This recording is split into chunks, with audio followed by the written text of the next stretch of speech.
Hey there folks, welcome everyone. It's Brandon Schaefer with another lesson video, acrylic painting. It's going to be a landscape painting with some clouds, a little bit of water, some trees. It's actually a painting from my 30-day challenge series that I did back in July. If you're not familiar with that, check out my channel page. I did a painting a day for 30 days. And this is one of the paintings from that series. I have a 6x8 canvas panel that I'm using to paint on. The brush sizes and brand of brushes and the colors I use are going to be posted in the description below. So if you're curious about what I'm working with, just check it out down below. Okay, to start with here, it's titanium white with some blue, either ultramarine. Really it's just personal preference. It's just some quick sketching to figure out the composition and just kind of solidify things. So I'm using the larger brush here that I work with. Sketching out the landscape, something quick. I recommend you kind of do something like this at the beginning of your paintings. If you want to use a pencil, that's fine too. I found it a lot easier to just use the paint. And it kind of warms you up a little bit, I guess. Get you used to the paint. So that once you get into the blocking in stages and everything, you're ready to go, ready to paint. So give it a shot if you haven't. I mean, you can use a red color or burnt sienna, whatever you wish, whatever makes you feel good, give it a shot. So that was a quick sketch, probably took not even a minute, maybe a minute to sketch out the composition.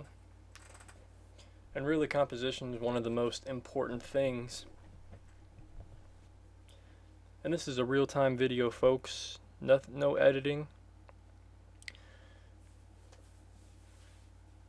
So if you see me not painting, I'm just mixing up the next color.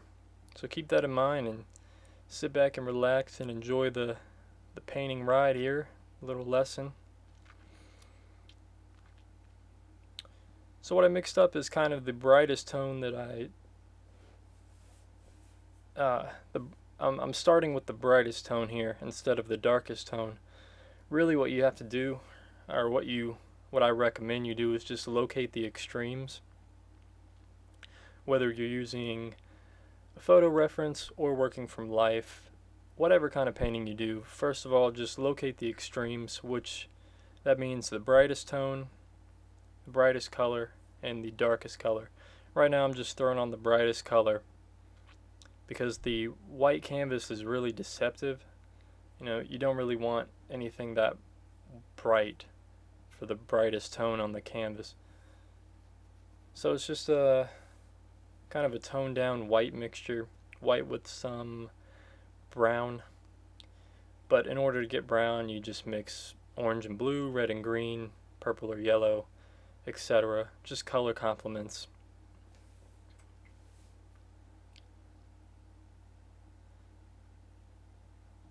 So you can see here now I jumped into the darker tone. And most of the time I don't really put the brightest tone on there because it's not something hard to get down. I usually just start out with the darkest tone, but this painting was a little different, a little bit of a challenge. So, and the dark tone there, it's just phthalo blue, red, ultramarine blue, a little bit of yellow, just some kind of purple shadow color. In the foreground there, the dark shadows that I'm putting in are the shadows for trees. The ones I'm painting right there were far away in the distance, so I eased up a little bit. I used less pressure, so it gave a lighter tone of that color. So there I'm just using the rest of the paint that was on my brush. Pressure is a very important thing. I mentioned this in my other lesson videos that usually in the beginning stages here I use a lot of pressure on the brush. I'm really scrubbing in the canvas, etc. But as the painting goes on, you don't want to use as much pressure. It just depends. But keep that in mind when you're painting too. I don't know if many people ever think about that. It's kind of a natural thing. If you put too much pressure, you'll start scraping off the bottom layers once you get into the layering process. So you want to be mindful of that. And sometimes you have to wait for it to dry before you can add the next layer. So it just depends, but acrylic dries super quick, so it shouldn't take too long. So the next tone here is just a dark purple, more on the cooler side, so a little more blue mixed in. Very simple color mixing. And I'm putting in the shadows for the clouds now. So the way I progress when I block in, and the blocking in should only take the first, 10 minutes or so. Don't want to spend a lot of time blocking in, but you want to make sure that these first tones that you put down are the most accurate tones, because the rest of the painting is based off of these tones. All the color is relative, if that makes sense. So my process is going from the darkest shadow to the next darkest shadow, or the next lightest shadow, however you want to phrase that, until I get to a neutral tone, and then I start adding colors on.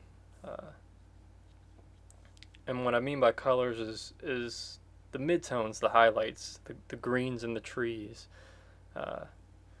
etc. Start throwing, and then I start throwing on the neutrals, and you'll see how it progresses here over time. So still just throwing in the shadow color.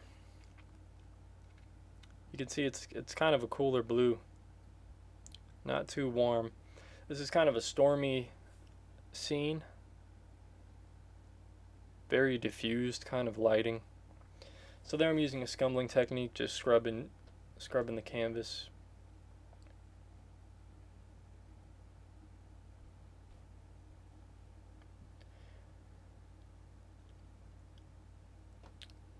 Also, you'll see here as the painting progresses that I really had to mess with the clouds a lot to get the contrast and the values correct and the shadows, because I think at the beginning here I kind of put it on too dark, so I had to correct it later on, which isn't a big deal, but it's just more work in the end. But that's the whole painting process. That's the whole learning process with each painting. So these lesson videos, if you're painting along, you may want to watch the entire video first before you start painting along, if you decide to paint along with these videos. I don't really make these so that you can paint along with them. These are really just my experiences, and I'm just giving concepts that you can use, a lot of knowledge, and sharing my mistakes so that you don't have to make them. So now I'm adding on more of a neutral gray shadow for the clouds, trying to get the tones correct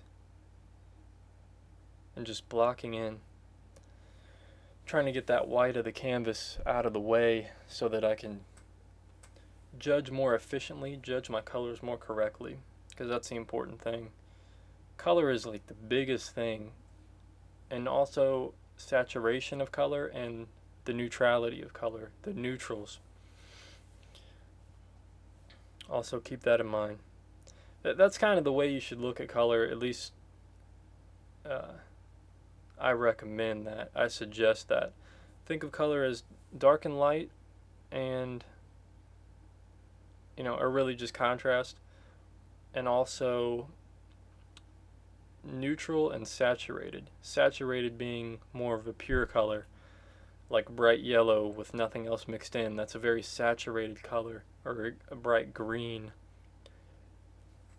Neutrals are made by mixing complements. So if you have a green and you mix a little bit of red in, because red is the complement of green, it'll neutralize it. It'll turn brown if you mix a lot of red in. But if you just mix a touch in, it'll kind of neutralize the green, give it more of an earthy green. So, it's just the battle of these neutrals and saturated colors. So now I'm going back. I have a lighter gray tone. Now I'm throwing on kind of the highlights of the clouds, really trying to get the tones correct, because the clouds are somewhat of the main focal point, kind of important. If you've seen my other lessons, you notice that I've been doing the land or the foreground first before I do the sky. But with this painting, it's kind of opposite, because the clouds, there's more sky than there is ground, so I'm doing the sky first, trying to get that more correct before I progress with the foreground.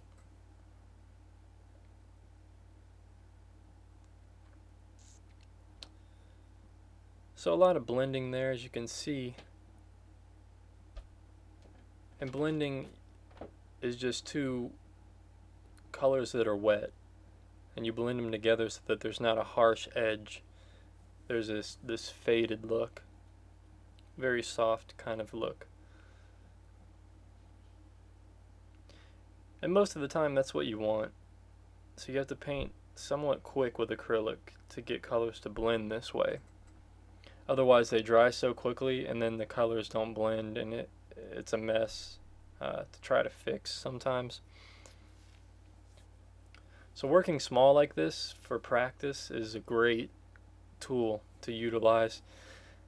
Totally recommend it.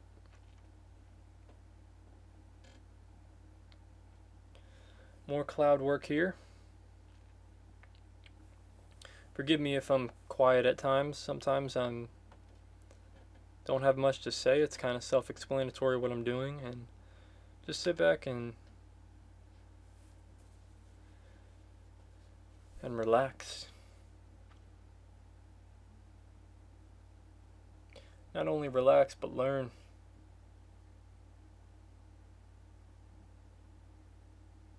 Now take note here. See how much of the shadow that I covered up. Just a few minutes ago, mostly all the clouds was shadow, but here I'm kind of covering up the shadow, getting the tones more correct, or as correct as I possibly can. And eventually I think I go back over it with some more dark tone because I put too many highlights on. So it's this balance you have to find between light and dark.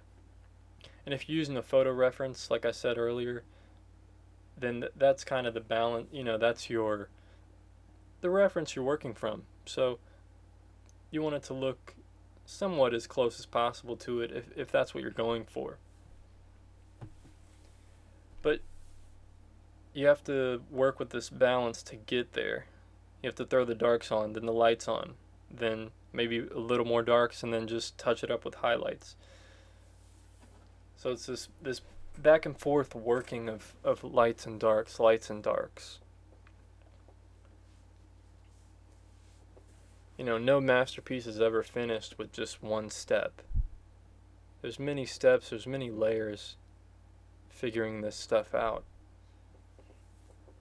And I think that's what perplexes people for the most part about painting and artwork, is that they see the finished product as one layer, but they don't know the artist's way of, the process of doing it, which kind of simplifies everything.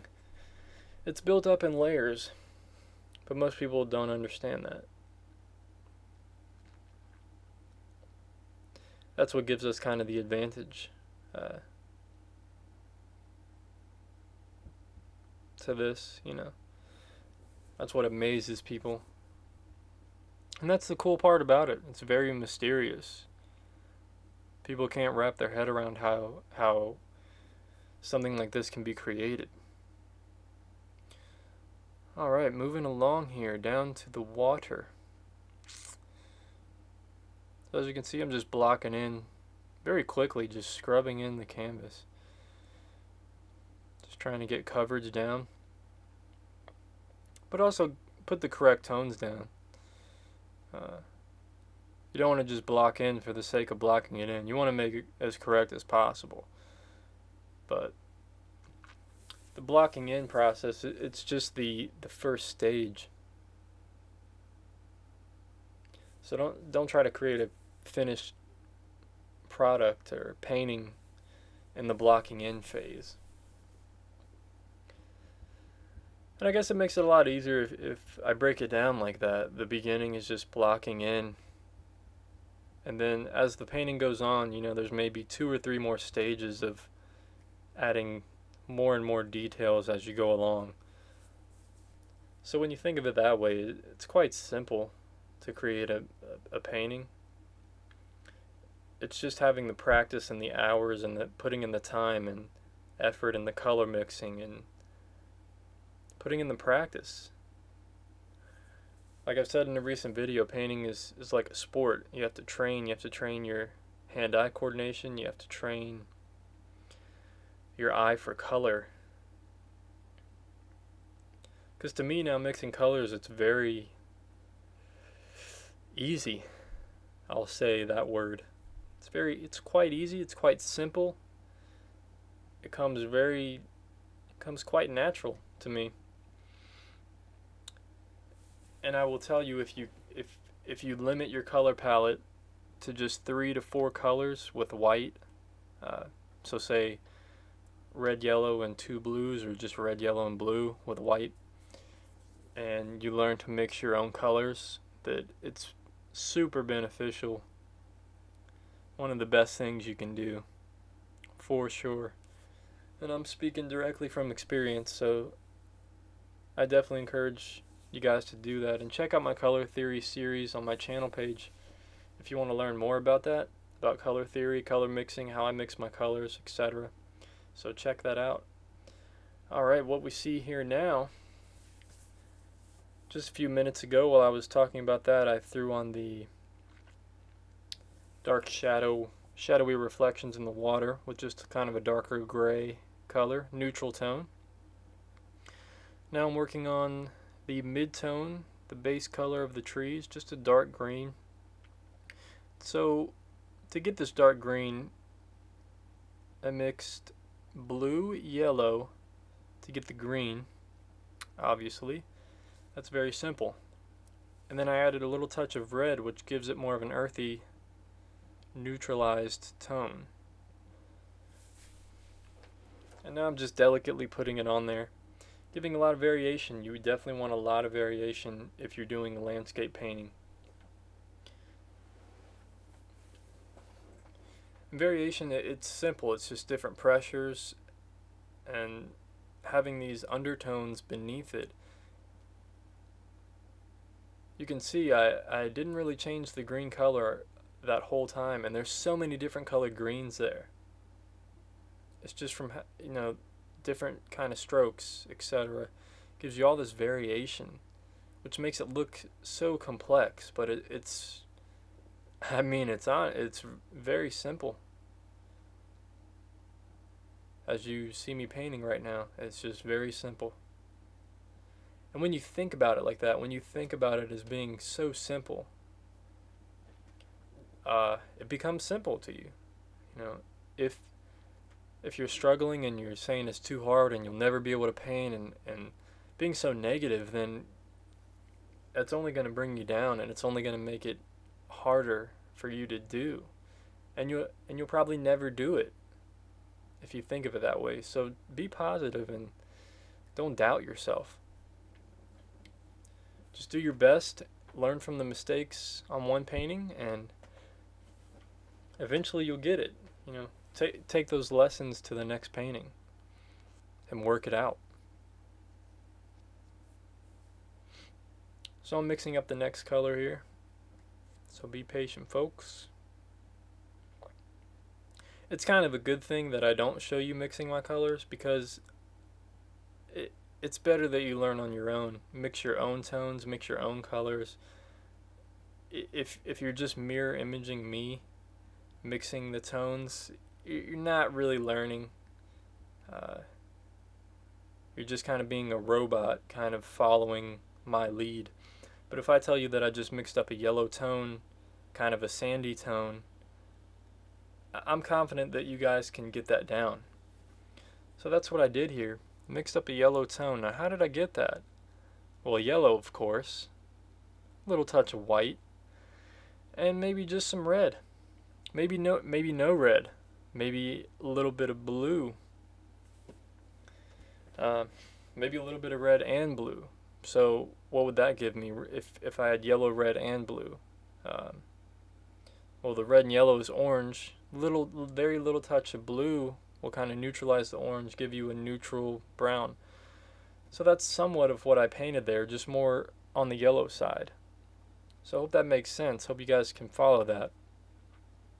I just want to simplify everything because, making it more complex, you can't understand the complex until you learn how to simplify, until you learn the basics. I've said that before. And by simplifying it, it makes it much easier for everyone to learn. And that's how it should be. It should be very simplified. And you can dig in and get into the complex once you practice a lot. The complex will just come to you. You'll just build on the foundation of simplicity that you've learned. So I think that's very important. So now I'm getting into the smaller brush here now, which is getting more detailed. I'm painting a lot slower and a lot more precise. Now that the whole canvas is covered, I have everything blocked in. So now it's time to get down, down to the details, the nitty-gritty here, and really get this lighting correct, get the tones correct. So I'm adding some whitish gray highlights on the clouds. And once I throw these highlights on, I think I'll start to notice that the shadow up in the upper left and upper right is kind of too dark on the clouds. I believe. I think I'll fix that here in a few minutes, but right now I'm focused on the highlights, so I'm just precisely using the edge of the brush there, scrubbing it in. Excuse me.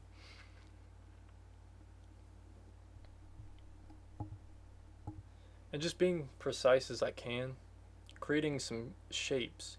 Now I'm using a photo reference, so I'm somewhat going off of that, but I'm not being super detailed about the clouds here. Everyone has so much trouble with painting clouds, and I used to think this as well. And I read a few art books. One of my favorite painters now is Kevin McPherson. I get a lot of my info from him, and I've learned a lot from his book. Haven't looked at it in a while, but what he says about painting clouds, and really about painting anything, and this is where the simplicity comes in, is to just paint shape and color. Paint exactly what you see, paint shape and color, and the eye will do the rest. When someone's looking at it, even though I'm just painting little shapes here, brush strokes, I'm just using color and tones, but the eye will in the end, the eye will see clouds. Even though I never painted clouds, I'm just painting shapes and color. And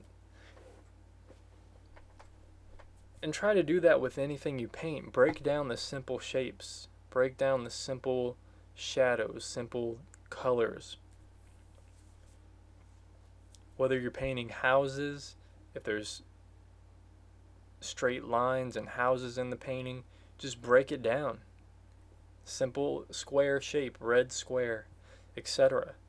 And in the end, the whole image will come together. So that's kind of my teaching here now, I guess, is to simplify. Really simplify. So what I'm doing now, I'm just kind of scumbling, giving kind of this cloudy, misty effect. A little bit of paint on the brush, not much. I'm not doing anything too fancy here, folks, so just trying to give you a lot of tips and concepts, and hopefully you're enjoying this video, and you can just see little things that I do going around the edges of these trees here, kind of forming the edges a little better, even blurring the edges a little bit where need be, because edges are one of the most important things as well. Things far away in the distance have very soft, blurry edges. If all your edges are sharp on a painting, which is a very amateurish thing to do, then that's what'll happen. It'll look very amateurish if all your edges are sharp and hard, because sharp and hard edges attract the eye. And what you want to do is have sharp edges at the focal point of the painting. And where I'm working right now, I'm starting to put some highlights on the tree here, and that tree is right on a third in the composition and the rule of thirds, so that's kind of the focal point here. There's a few different focal points. The clouds are kind of a focal point. The water going off into the distance is kind of, toward the right. That's kind of a focal point on that third, and then there's the opposite third that I'm working on right now is also a focal point. So there's this triangular kind of flow to this painting, I think. So I'm using the small brush here, painting in some shapes. Don't overdo it. You don't want a lot of highlights. You don't want to overdo it. I think I end up overdoing it here. So what happens is I go back to a darker tone and paint over some of the highlights that I put in. But you kind of want to avoid that if possible, but sometimes it's needed. So don't worry about it too much. And you can see there that green color, I have a little bit of, it's kind of an orangey tone mixed in there, which is really nice. So it's a green with a little touch more of yellow and red in there to give it this orange glow, you could say. This orange tone. So I'm just dabbing paint on where need be. All different size and variations and interesting strokes. An artist has to make interesting brush strokes, just like a music composer has to use interesting notes to create an appealing piece of music. Same thing with an artist. That's what makes an artist, is the way they do their strokes and tones and colors. In the end, everyone has the same notes or same colors and tools to their disposal. Just depends on how you use them, and that's what creates your image as an artist.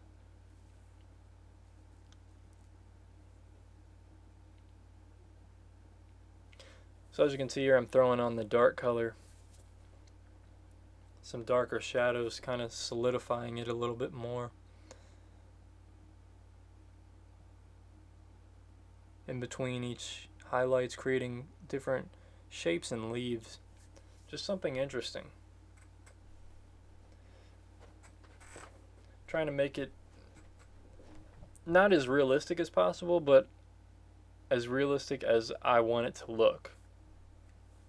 Everybody paints with a different level of detail. It just depends on how detailed you want to get and how realistic you want to go.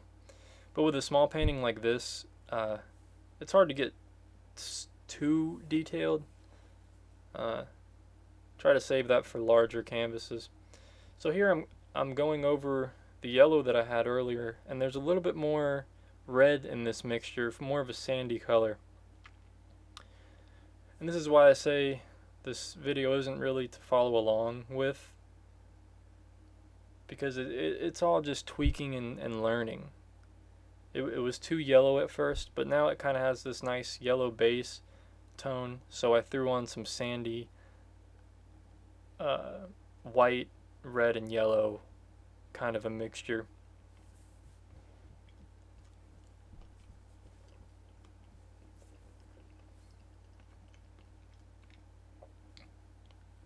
Now right here I'm throwing on some darker shadows and the reflections for the water. It's kind of like the second layer. of shadows there. Usually the blocking in stages, sometimes you don't get as dark as you need to, so you have to go over it with a second layer, and it's no big deal. That's what it's all about. So the water here isn't super reflective. There's some movement to the water, so usually when water's moving, there's it's not as reflective. It's just white, kind of. But here it's a little reflective, so it's reflecting the dark trees above, and then the sky color there more to the right.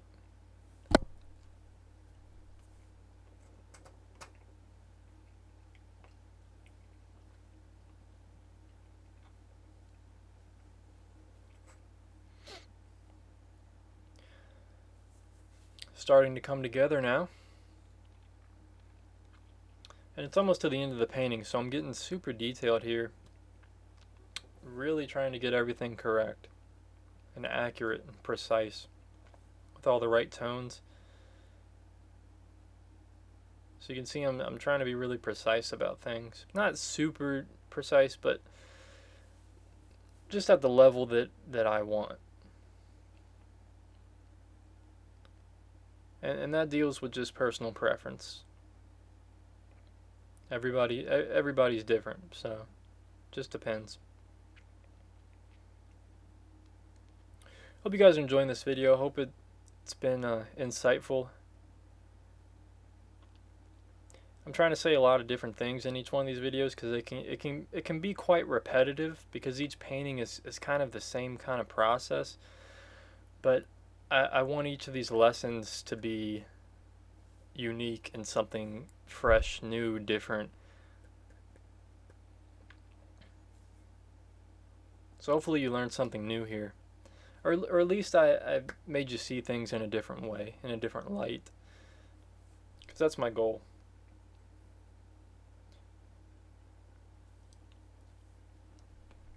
Alright, so I'm adding more highlights here for the water. Some ripples and such. And this is a very light pressure when I'm holding the brush, almost no pressure. Just letting the paint go off where it needs to. Wherever it feels like it.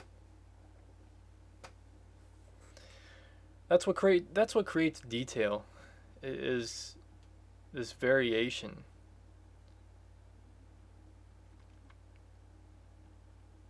If you ever watched Bob Ross before, you know what I'm talking about. He uses a big 2-inch brush, and people first glance at his paintings think it's so detailed. He put all this work and effort into it, but it's just variety of the stroke, variety of the paint on the brush that makes all this detail and all this nice, rich, realistic image, appealing image.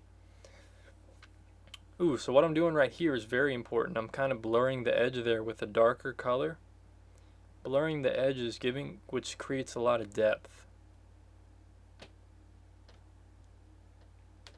Usually sharper images are closer to the viewer, and that way off in the distance there, I kind of softened the edges, which creates a lot of depth.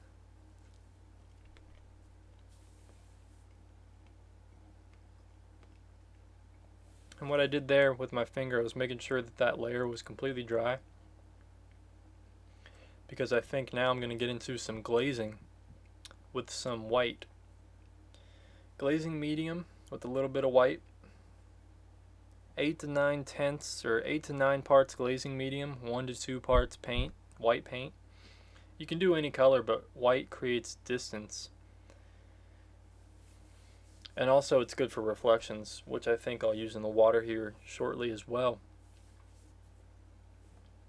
And if you've never used any glazing medium, check out my videos on glazing. I demonstrate how to use it and what brand it is. Golden Acrylics, satin finish glazing medium. It's very handy when you need to add a little bit of depth to your paintings in some areas. But it's also used for a lot of different things. Cooling down shadows, cooling down areas, warming up things. There's so much. But I'm just using simple white here with glazing medium. And what you can see here is it gives this white misty sheen when it's applied. It's kind of like watered down white, but with not water, with glazing medium. If you do it with water, it can take off the paint. Glazing medium doesn't do that. So it kind of neutralizes back there, and see, it lightened up the shadows and created some depth. And that's what you're looking for, is depth in the painting.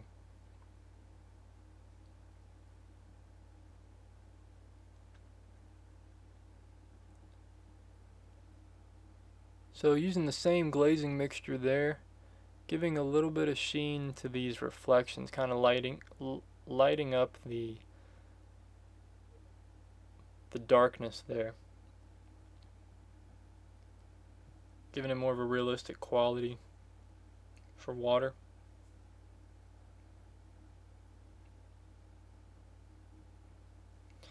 I also add some variation, which is nice.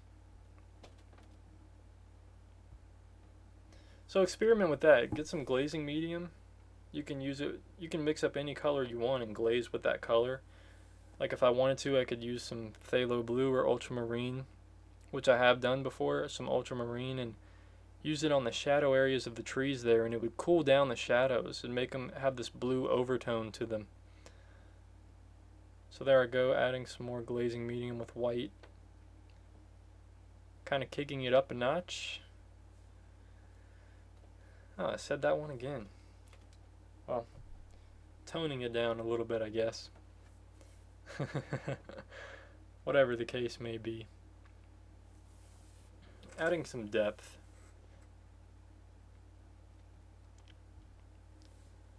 Hopefully you can see a big difference there. So, definitely experiment with that. Hope you guys enjoyed this video. Hopefully you learned a lot.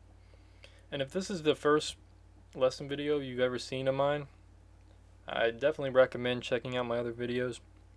Color Theory series on my channel page. I have a bunch of playlists. Just scroll all the way down to the bottom and you can see all my playlists.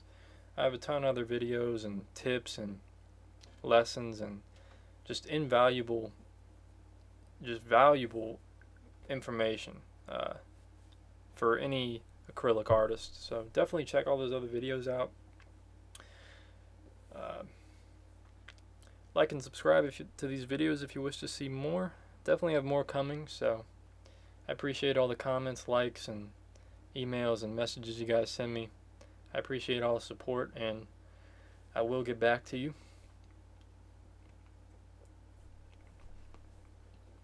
So there's a finished painting. I'm just signing my name, and I'll show you the whole thing here in a second. Like I said, I appreciate all you guys watching. It means a lot to me. Thank you for all the comments and continued support. Hopefully I can keep making good videos for you guys. It's kind of my passion, and I just want to make the best videos I can. So, love you guys. Thank you. And there's the finished painting.